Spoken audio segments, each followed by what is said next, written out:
با په بیان د صفات د مړی د پیغمبر صلی الله علیه وسلم کې اول روایت کې المؤمنین وی د حضور اقدس صلی الله علیه وسلم کورنۍ د اوربشو په مړی 2 ورځې سر په سر متصل نه دی ماړه شوی حتی چې رسول الله صلی الله علیه وسلم د دنیا نه لاړ.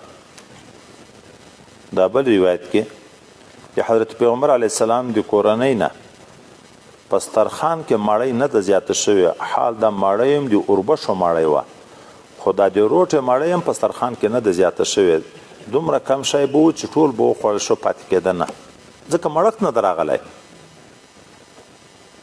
دا بل روایت کې حضرت پیغمبر علیه السلام کله څو شپې متتابع په لوږه باندې شپه تېرولې ده او اهل د ده د الماخستان د خوراک شی نشوی پیدا کولی او اکثره ډوډۍ هم د اوربشو و هغه د اوربشو مړی هم نشوی پیدا کولی الماخستان.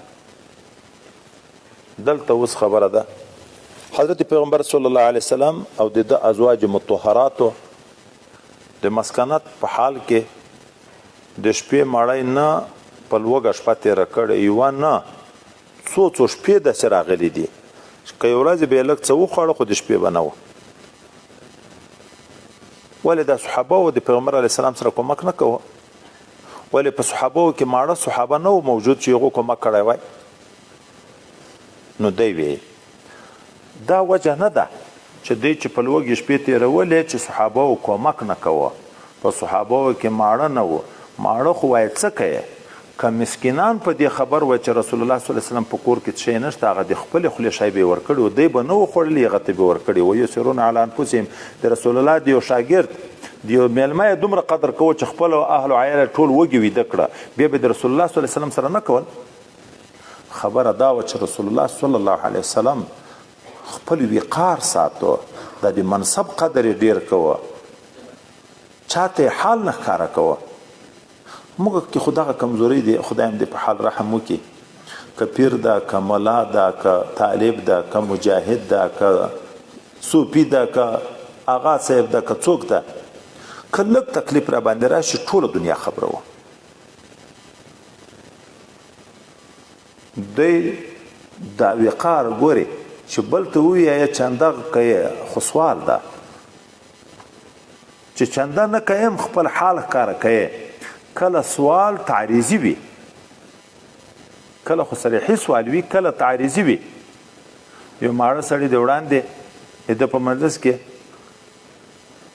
کور کې مریض والا روپۍ نه وي چې ډاکټر ته م وړی وای ده ته نه وایي چې روپۍ راکړه خو دغه مطلب ته چې راکړه.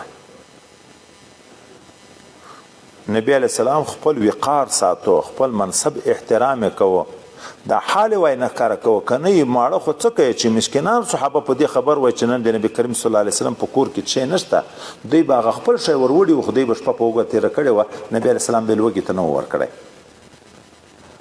نبي کریم صلی الله علیه وسلم ته خدای پاک د غنیانو کې هغه د غټ شاکر مقام ورکړی او په فقیرانو کې د غټ صابر مقام ورکړی دواړه مقامات دي. په فقر کې داسې صبر کړی چې هیچا داسې صبر نشوی کولی په غنا کې داسې سخاوت کړی چې داسې سخاوت پې هچا نشوی کولی. وایي دواړه مقامات په ده کې تر هر چا نه فوق و په غنا کې لوی شکر و په فقر کې لوی صبر و. دا بل روایت کې چا د صحابي مبارک نه پوښتنه وکړه پیغمبر علیه السلام نقي خوړلی دي دا موږ تاسې د غنمو وړه دا د میل وړه مایده دغه ته نقي ویلی کېږي دا یې خوړلي ده ویلې نه نبي علیه السلام لیدلي هم نه دي ته خو خوړلي ښه تر څو چې دنیا نه لاړ.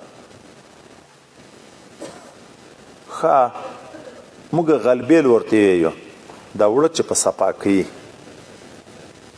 دغه د تاسې و نه ښه چې وړه یې لیدلې نه دي د غنمو وه ماړه یې د اوربشو غلبیل نه و اوربشې خو دا لیشه کې موږ ورته دا پټوکه یې دا لیشه کې پخې ډېرې لري هغه هم بیا څنګه کولی نو دی ویل چې هغه به مو صرف هغه وړه د روټې راواخیسته، هغه سرپخه که موږ تاسې د کورنۍ زندگی د زمیندارۍ خو اکثره لیدلی دي، هغه غنم چې پاکوي بیا یې داسې په اشکور کې چې واچي هغه ځګ ښه سر ته راپورته شي، نو داسې به څه وښورولې دا روټې چې پخې مخې به سر ته راپورته شوې پو به یې کړې، هغه نور څومره عجنوه بیا به مو لانده کړه ته به م روټې تر پخولې.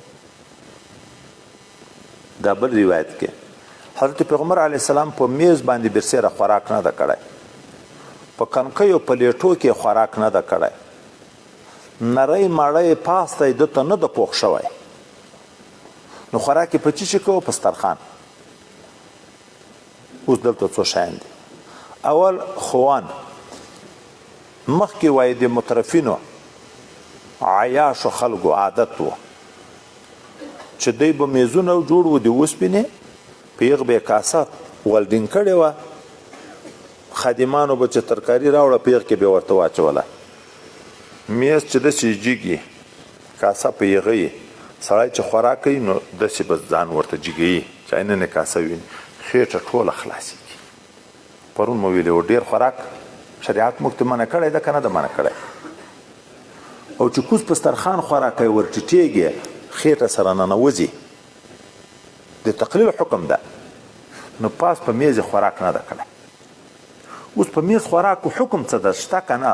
دا به تاسو ته بیا په دوم ترمذي کې هم راغلی درته که راځي به درته، نو وایي حکم دا ده عادت جوړول منع دي، د تکبر د وجه نه منع دي، د ضرورت په وخت کې جایز ده. موږ روانې په سفر په موټر کې سپاره یو هوټل ته ور وګرځو، په هوټل کې میزو باندې ماړوي کوز ځای ترخان ناستي ځای وینه، دا خو تا کورنۍ ژوند نه ده، عادت نه ده، د تکبر په بنیاد نه ده، د مجبوریت په خاطر ده، پروا نه لري. خو عادت جوړول لکه مخکې د مترفینو عادت ده، او میزونه جوړو کوز یې نه کوو خوراک چې ښه ډېر خوراک وکړي، نو نبي علیه السلام ځکه نه ده خوړل. دوم سکروجه د کنکیو پلیټو ته ویل کېږي چې غالبا یا د اشتها شی وي پکې یا د هاضمې شی وي پکې. موږ تاسې د وخت ښه مړۍ چا کړي بیا په کنکیو پلیټو کې چکني ورسره کړي، سلات یې راوړی، او یا یې مربا ورسره کړي، چکني باندې مړۍ ښه خوړل کېږي، اشتها برابروي، په مربا بیا مړۍ عظیمه کېږي. پیغمبر علیه السلام دغه ته څه ضرورت و؟ دوی خو همیش وږي وږي و، اشتها کې وي، د اشتها شي ته چکنۍ ته څه ضرورت و چې وخوري؟ خوراک په مړه کې ډکوو نو د هضمې ته څه ضرورت و چې مربا پسې وخوري؟ اچار دی، مربا ده، پلان ده، نو ځکه یې په کنکیو پلیټو کې خوراک نه ده کړی. او یا یو کاسه ده غوری ده، یو پلیټ ده کنکی.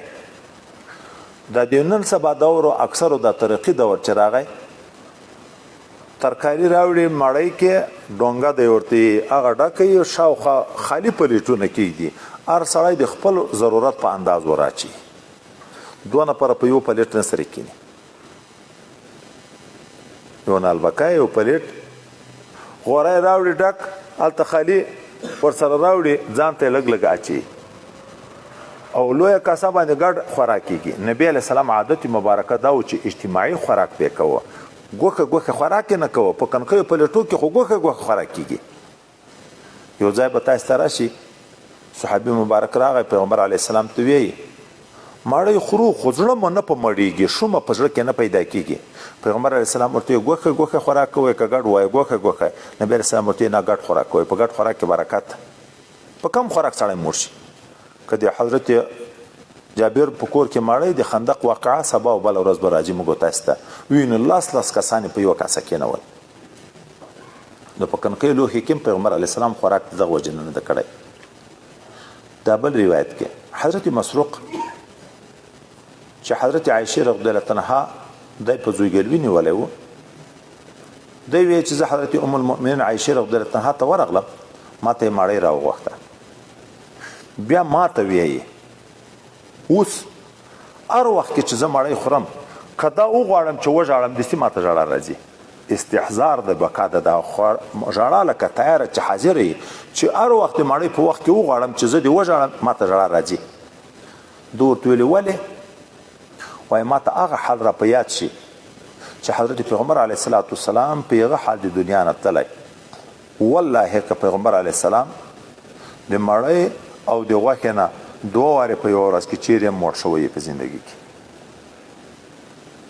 اوس موږ ته په خیال کې دا راځي چې دا ژړا د هغه په غربت کوي چې داسې غربت په حال کې د دنیا نه تللی. وایي نه، غربت نه، په دا خپل مړښت حال باندې اوس چې دنیا ډېره شو په دغه ژاړي. هغه څومره د خوند ژوند و، مړی نه پیدا کېده خو فیض ډېر و، برکت ډېر و. د فقر او د حاجت په وخت کې د الله رحم او نصرت ډېر وي. وایي ژاړي په دغه هغه د سکون ژوند، هغه د خوند ژوند چې د پیغمبر علیه السلام په وخت کې و. په کور کې مو مړی په مړه خېټه نه ده خوړلې خو خوند نشته، ارمان په هغه حال باندې کوي. دا بل روایت کې بیا ام المؤمنین پیغمبر علیه الصلاة والسلام د اوربشو مړی 2 ورځې مسلسل په مړه خېټه نه ده خوړلې چې تر څو د دنیا نه لاړ. اخرنی روایت کې بیا دا ده چې نبی علیه السلام په میز خوراک هم نه ده کړی او پاسته هم نه ده ورته پوخ شوی تر مرګه، ځکه پاسته چې پخیږي د غنمو د وړو نه پخیږي، د روټه نه پخیږي. او مخکې ده ویل چې غنم وړه یې لیدلې هم نه دي. اوس د غنمو وړه خوړل روا دي، هیڅ پروا نشته، کې شرعي څه ګناه نشته، خو تکبر ناروا ده او کثرت عقل دغه مکروه ده. نور خو د غنمو مړی ادامها معها ترکاري د دغه د پاري چې مړی پورې وخوړل شي، روټه وچه نه تیریږي، نو په یو شي لنده کله که وروسته د اعدام مسلې را روانې دي. غلمینه مړی خو دغسې هم خوړل کېږي، دا خو د الله نعمت ده، بیا د ترکارۍ نه هم خوړل کېږي، پروا نه لري. ښه خوراک په ښه نیت عبادت ده، منع نه ده. ښه خوراک په ښه نیت عبادت ده. هغه وخت هغسې و. اوس وخت کې که څوک داسې سوپیتوب کوي نو تقریبا هغه به ناکامیږي چې روټې خوري، په نیمه ګېډه خوري، کله کله په لوږه شپې تېروي، 3 ورځ به ناري اسمان ته ورسېږي، ټول کلی به خبر یي په کور کې مو دوړه نشته، دا نشته او دا نشته، په خلکو پیټه خپل ژوند ټول خلکو ته غاړې ته ور واچوي. با په بیان د صفت د ترکاري د پیغمبر صلی الله علیه وسلم کې اول روایت کې ام المؤمنین وی چې حضور اقدس صلی الله علیه وسلم ویلې ښه ترکاري سرکه ده، بیا ادم ټکی یا ادام، سرکه ته ښه ترکاري ویلې. الته راځي چې سید الادام الله هم په دنیا والآخره. دا خو تعرض ده. وای دغه خبر چې نبی علیه السلام وکړ چې نعم الادام الخل، دغه 2 محمله دي. یا یې په یغه وخت کې کړی چې د کور والا عذر ورته ویلی، ماړی راخیستې ده ورته خو روټه وه، ترکاري غریب کور والا درلود نه، سرکه یې راوړې. نو آی کور والا په زړه کې خفه کېږي چې رسول الله صلی الله علیه وسلم میلمه ده او غوښه نشته، طبعا خفه کېږي که نه. نو د دلجویي او د افسر افزایي دپاره دا ویل سرکه ډېره ښه ترکاري ده، داسې نه چې تر نورو ترکاریو ښه ترکاري ده. فی نفسه وایي د زهد ترغیب ده، هغه خلکو ته زړه ته تسلي ورکول دي، دا ډېره ښه ترکاري ده. یا د هغه زړه خوشحاله کول مطلب و، په داسې وخت کې دا خبر کړی. یا ترغیب زهد ته ده چې موږ تاسې باید په ادنا ما تیسره باندې قناعت وکړو. سرکه ډېره بې تکلفه شی ده، نه پیاز غواړي، نه غوړ غواړي، نه اور غواړي، ګورې نه پختان غواړي. په هر ځای کې په بوتل کې در سره ګرځول کېږي، قیمت یې کم، مړی ښه پورې خوړل کېږي. نو خو دا ترپوس چې کوې چې ښه پولاو ځان ته پیدا کوې، بیا خو به روپۍ یې وارې ورته ګټې، چې روپۍ ګټې سبق به پاتې که به نه یې پاتې. موږ د آخرت لپاره پیدا یو، د عبادت او د الله د معرفت لپاره پیدا یو. که خواهشات پوره کوو بیا وخت ورکول کېږي دنیا ته، دا بیا د موږ نه وځي. دغه په خاطر باندې وایي ترغیب زهد ته ده، دا بس ښه ترکاري د مړی ښه پورې خوړل کېږي. 2 روایت کې حضرت نعمان ابن بشیر رضی الله تعالی عنه چې د کشرانو صحابه او د جملې نه د په عمر کې کم و چې پیغمبر علیه السلام د دنیا نه تلو، نو دی د خپل شاګردانو شاید شکایت کړی، دی ورته ولې تاسې مړی چیکا شایان دومره نشئ پیدا کولی چې څومره مو خوښوي؟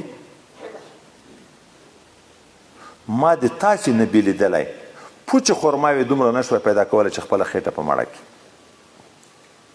د تاسې نبي وایي د دوی د ملزم کولو دپاره نبي خو دم ده، خو باید تاسو سره سوچ وي لکم فی رسول الله اسوة حسنه. نن په دال تاسو شکایت کوي بالفرض کا خو دغه وخت خود طالبانو چا شکایت کړی ده، دی ورته ولې په مړه خېټه شی نه درته پیدا کېږي؟ نبي علیه السلام پوچې خرماوې نشو پیدا کولی، تاسې اوس دا وایئ چې غوښه ولې نه ده چې موږ ته دال راکوي؟ دا بیا ترغیب ده زهد ته چې ډېر خواهش پرسته کېږئ مه. دا وروسته روایت کې نبی علیه السلام یې سرکه ډېر ښه خوراک ده. دا وروسته روایت کې ابو موسی اشعري رضی الله عنه چې د حضرت عمر رضی الله عنه د طرف نه د یو علاقې گورنر مقرر ده، بیا د هغه جرهم قوم سره د ډېره جوړه وه، مړۍ ورته راغله، په مړۍ کې د چرګ غوښه ده، د ملګرو ته دعوت ورکړه راځئ. یو نفر چې د رنګ سور و لکه موالي دا مانه لکه د رومیانو نه چې نیولی د روم هغه وخت کې غلامان د رنګه داسې وه، دا لرې کېناست نه راځي مړۍ ته. دا دوم و درېیم روایت کې بیا را روان دي. دی ورته ویې راځه، هغه ورته چې نه زه دا نه خورم. ولې؟ بیا لحاظ د ناستو خلکو کوي. ما دا چرګ په یو خوراک لیدلی چې بدبویه شی خوړه ګندګي نه ذکر کوي، وایي د مجلس آداب ساتي، نو ما قسم کړی چې زه به د ده غوښه نه خورم. اوس خو یو نفس د ګندګي د وجې نه د ده نفرت ده، دا د قسم لفظ ولې ذکر کوي؟ وایي چې هغه سامعین دا بیا مجبور نه کړي په خوراک باندې. نو اول نه دا عذر ورته ویلی، ګوره ما قسم کړی ده چې زه به دا د چرګ غوښه نه خورم. علت هغه ده چې ما دی په ګندګي باندې لیدلی. حضرت ابو موسی اشعري ورته وی راځه وخوره، ما رسول الله صلی الله علیه وسلم لیدلی چې چرګ غوښه خوړلې ده، ته څنګه د چرګ د غوښې نه نفرت کوې؟ یو جلاله چرګ ده چې ټول وخت ګندګي خوري او غوښه کې بوی د ګندګي پیدا وي. پسه او غویی جلاله دي، دیغه خو ځان ته حکم ده چې دومره ورځې به یې تړې، نور شی به ورکوې چې اثر د بدبویي پکې ورک شي، بیا یې خوړل روا دي. چې جلاله نه ده، یو ورځ نیمه ورځ یې چیرې په ګندګي کې مشو کولی، دغه وجې نه ته څنګه پرېږدې؟ او آقا نامدار صلی الله علیه وسلم خوراک کړی ده او ته یې نه کوې. د چرګ د غوښې فایدې علماو نقل کړي دي. دا د طبیعت لحاظ نه ګرمه ده، خو عظیمه کېږي زر، په معده باندې ډېر بوج نه راولي، اواز هم صفا کوي، رنګ کې هم ښایست پیدا کوي، مازغه هم ډېروي، مني هم ډېروي، عقل کې هم ترقي راولي. خو چرګ د پرمیان نه، دا بیا ټول مرض ده. نن سبا خو اصلي شی ګورې په هر شي کې لاړ، حیوانات له اصلي لاړ ختم شوه، ټول پارمي شوه، مایان لاړه ختم شوه، پارمي شوه. دغه چرګان چې د پارمو والا دي په څو شپو کې لویږي؟ 45 داسې پکې ماهرین دي. په 22 شپو کې 22 شپو کې نه، په شپږو شپو کې اصلي لویدن چې د دې راځي چې خرڅولو ته برابرېږي 6 شپې دي که 8 شپې دي. یو خیله ګرمه دوایي ورکوي، هغه لویوالی وایي په دغو شپو کې راځي. ما ډاکټرانو نه اورېدلي دي، سم مجلسونه مې په کړي دي، حکیمانو نه، د اکثره مرضونه زیړی او دا شیان د دوی د خوړلو د غوښو نه پیدا کېږي. دومره ګرم خوراک په وکړي، اصلي لویدنې وایي په 6 شپو کې ده که په 7 شپو کې ده، هغه غټېږي چې دا وطني چرګانو کې بیا په چرګه کې او په چرګ کې هم فرق ده. په ښځو په نر کې په نر چرګ کې ګرمایش زیات ده او په ښځه چرګه کې دغومره ګرمایش نه ده نو د مزاج په لحاظ باندې ښځه چرګه فایدهمنه شوه خو په دغو کې هم چرګوړي چې دا لوی شوي ډېر نه وي چرګ ده که چرګه ده چرګوړي که خامخا پیدا کول دغه صحت لپاره ډېر مفید دي خو چې یې په کور کې په مدرسه کې نه یې د ودو چښتن بې ودو نه دا شهوت زیاتې د چرګ شهوت خو مې لیدلی ده که نه دغه کې موږ تاسو ته بیا بل ځای کې راځي یو لویه خبر ده وایي د خوړلو د غوښې هم اثر پیدا کېږي د صحبت هم اثر پیدا کېږي چې د اوښانو سره ګرځي تکبر پیدا کېږي چې د میږو سره ګرځي عاجزي نو چې غوښه یې خوري هم دغسې اثر ده او حضرت علي کرم الله وجهه یې 40 شپې کې که چا غوښه ونه خوړه بد اخلاقه کېږي دماغ کمزوری کېږي دا دماغ ته طاقت ورکوي خو دیموکراتیس وایي چې خېټې نه قبر د حیوان هم مه جوړوه چې ټوله ورځ غوښې دي وایي خېټې نه قبر د حیوان هم مه جوړوه ډېر مرضونه پیدا کېږي زه خو په دغو باندې خپله یې که نه خورو خو خلک یې راباندې خوري تاسې هم که خامخا ورپام شو بیا خو یې راباندې خوري که نه دا کلسترول دی دا ډېرو غوښو نه پیدا کېږي ټرایلیکسیډ د ډېرو غوښو نه پیدا کېږي دا ډېر اکثره مرضونه د دغه غوښو نه پیدا کېږي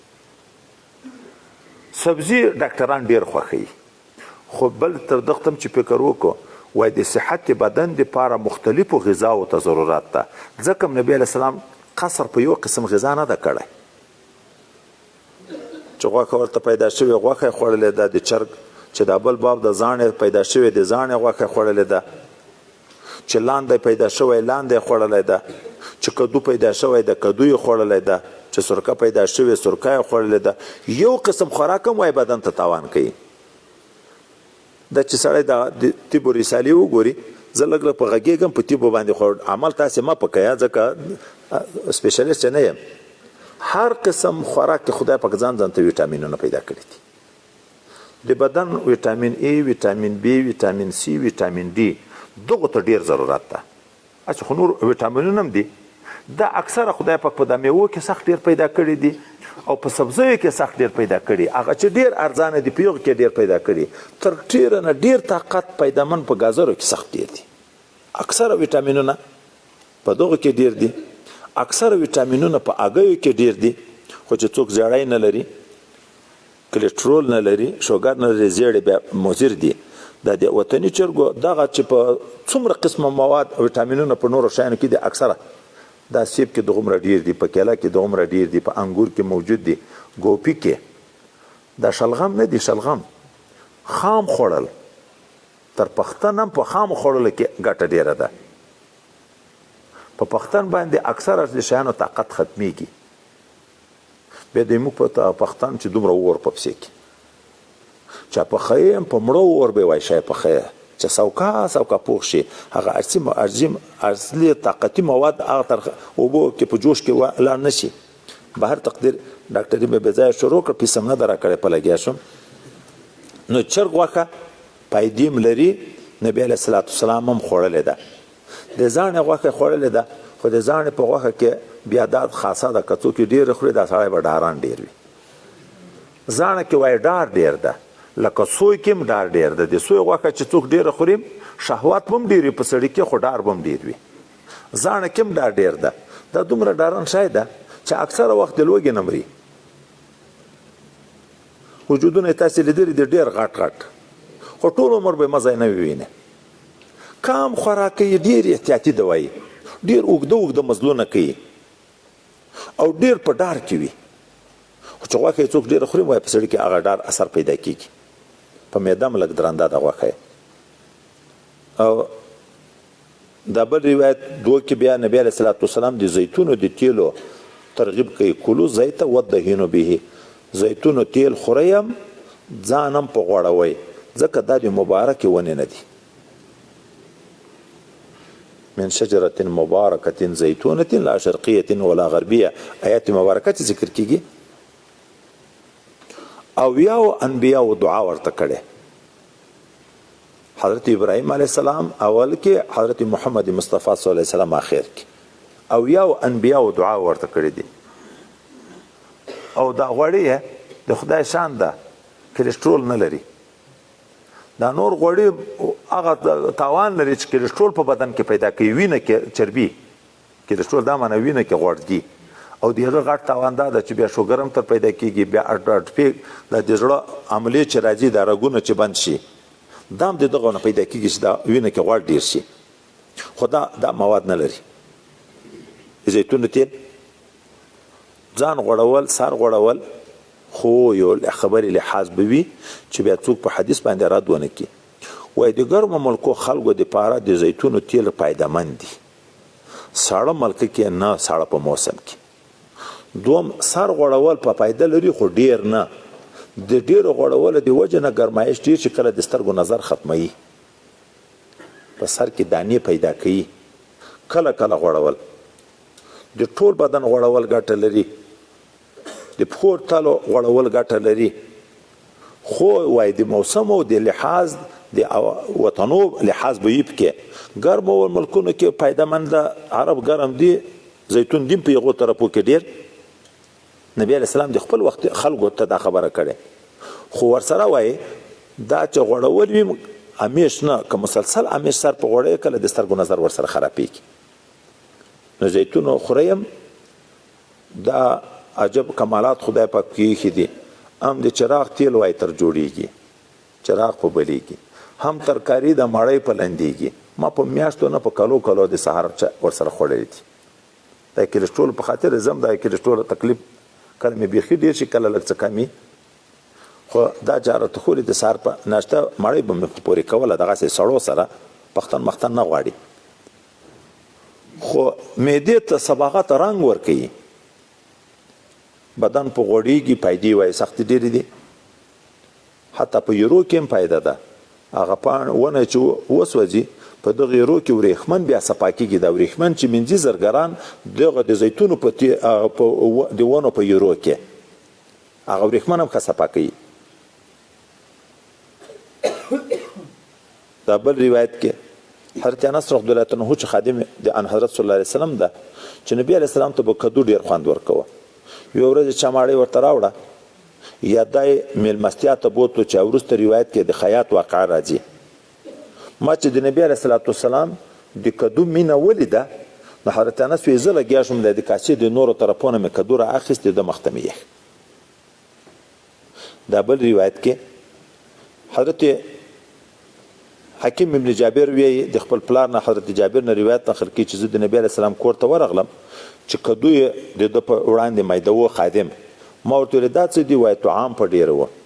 موږ تاسې کله غوښه کمه یي د غوښو د پختن سره چې اچوو، کچالو اچوو، لکه کورمه په ډېره وه، د کدو ورسره اچوه. نکثر به طعامنا، طعام په ډېره وه. او په دغه سوي کې بیا دا ګټم ده چې دغه چې کدو ورسره استعمال شي د غوښې سره د غوښې اکثره هغه مضر صفات هم ختمیږي. غوښې ضررناک کیفیت هم وایي ورسره خدای پاک ختموي. دا بل روایت کې خیاط مړۍ کړې وه پیغمبر علیه السلام ته. حضرت انس وایي زه هم ورسره لاړم. هلته چې مړۍ راوړه د نبي علیه السلام مخ ته چې کېښود، د روټې مړۍ ده او دغه کورمه یې ایښې ده چې کدو ده پکې او وچه غوښه د قدید. ما نبی علیه السلام ولید چې دی په کدو پسې ګرځېدو. نو ځکه د یغ وخت راسې د امام ډېره مینه ده ورسره چې پیغمبر علیه السلام ته محبوب و. کدو کې یو لویه خبر دا ده چې د طبیعت په لحاظ باندې سوړ ده. عربو ملکونو کې سوړ خوراک ډېره ګټه لري. نبی علیه السلام د صحت لحاظ د بدن ډېر کړی، یو په دغه حیثیت. بل وایي زود هضمه د عظیمه کېږي، ډېر معدې ته تکلیف نه ورکوي. بل اعضای رئیسو د بدن ته لکه زړه ته، ګردو ته، ینې ته، دماغ ته طاقت ورکوي. نبی علیه السلام ته چې دا ډېر محبوب و. د یوې ما ولید نبی علیه السلام چې د کاسې په یوه طرف بل طرف کې لاس مبارک په د کدو پسې ګرځوه. اوس نو دلته دستي معترض لرګی راخري چې د بل مخې ته لاس ورول خو ممنوع ده. دغه نه خو نبی علیه السلام منع کړی ده چې د خپل لوري نه خوره. څنګه نبی علیه السلام د کاسې بل لوري ته لاس ور؟ نو جواب دا ده علت منع چې د بل لوري ته لاس مه وروړه نفرت ده. د رسول الله صلی الله علیه وسلم لاس چې په کوم شي ولګېدو برکت و که نفرت خلکو ته پیدا کېدو هغه تبرک و. خو د بلغم موږ ویل چې مځکې ته چا نه پرېږ په خپله مخانې مخل اوبه د لاس مستعمل چا نه پرېږي په خپله مخانې مخلې. نو د دې سړي لاس چې بل مخ ته ورشي په پرون سبق کې ما هلته نه ویلې چې ګوتې څټل هلته ویلې دي چې ګوتې څټل خپله یا یې بل ته ور وڅټه خپله ګوته بل ته ور وڅټه. اوس بل خو یې تا د ګوتې نه نفرت کوي.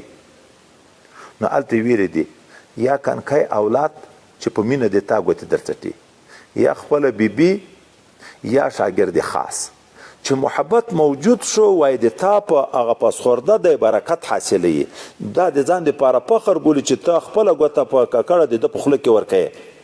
داسې خلکو ته داسې نه چې هغه یې تا د څنګ نه لرې منډې وایي او ته ګوتې په خوله کې ورکوې.